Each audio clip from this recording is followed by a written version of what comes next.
Kamusta mga mamis? Papakita ko sa inyo kung paano kami kakulit ng mga anak ko bago kami matulog. Kakatapos lang niya ni Caleb kumain. Nag-request siya na hotdog daw yung ulam niya. Pinagbigyan ko na, nagkikrave ata ng hotdog. Ganito kami, para umakyat siya sa taas, tatakutin ko siya palagi para umakyat lang siya. Ganyan kasi siya, para sumunod lang siya, kailangan mo siyang harutin. Ganyan, rutina namin yan palagi. Iniwan ko muna si Kiara kay mama. Go down. Para si Caleb muna kong hilamusan. Rutina namin to palagi. Si Caleb muna, tas si Kiara susunod. Pero si Kiara, pinupunasan ko na lang. Aya. Nire-ready ko muna yung mga damit ni Caleb. Kahit kasi 4 years old na yung anak ko, nagda-diaper pa din siya. Ayoko rin kasi siya pilitin. Pero nagda-diaper lang naman siya pag matutulog. Sa umaga, hindi na. Come on, go inside. Dali na. Ay, minsan talaga nakakaubos din ng Come pasensya. na. Pero syempre, dapat habaan mo pa din. Sa atin lang kasi sila nag-rely. Lagi na lang ako ng tawa.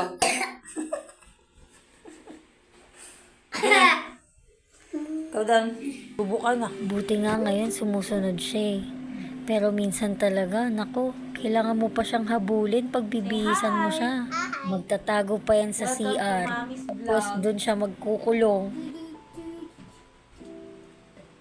Hello, how are you? Nakasanayan ko na din na 3 lang kami minsan. Kasi minsan si mama may lakad. Or minsan kailangan magpahinga dahil napupuyat nga din siya. Pero nakakaya naman. Umokay din nung hapon yung pasok ng asawa ko. Nakakatulong ko siya sa umaga. Yan, mabango na.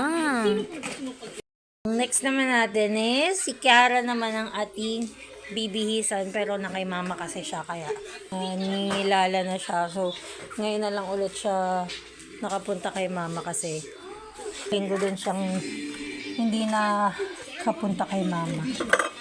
So nasa akin siya for 1 week, kaya medyo umiiyak siya ngayon. Pag iniiwan ko siya kay mama ngayon. Kunin ko na si Kiara. Oh. Oh, it's the basketball. Boss. Open. After nun, clean up your toys na. Grandma, bakit? Why?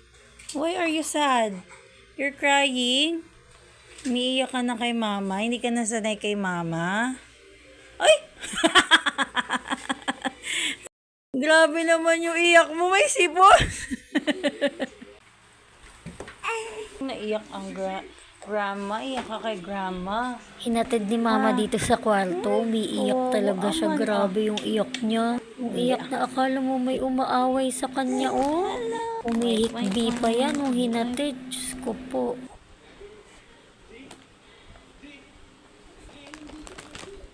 Hindi Nakakagigil talaga yung kakyutan ni Kiara. Kaya hindi ko mapigilang amoy-amoyin yung mga pisngi-pisngi niyan eh. Hi, Kiara. Kiara. All done. All done. Yeah! Hi, Kiara. Hi, Kiara. Hi, Kiara. I love Kiara. you, I'm you, Kiara. Kiara. Oh. Mo yung camera. Oh. Ang sarap nila panoorin pag ganyan sila ka-close. Grabe, ang bilis lumaki ni Kiara. Ang sikip na agad ng damit niya. Ayun. Naku, nag-aaya na naman to ng tinapay. Oh. Matutulog na kami. Kakakain niya lang. Tapos na kami niyan mag-bedtime story. Nag-off na rin kami ng ilaw. Tapos inon ko na rin yung stars nila.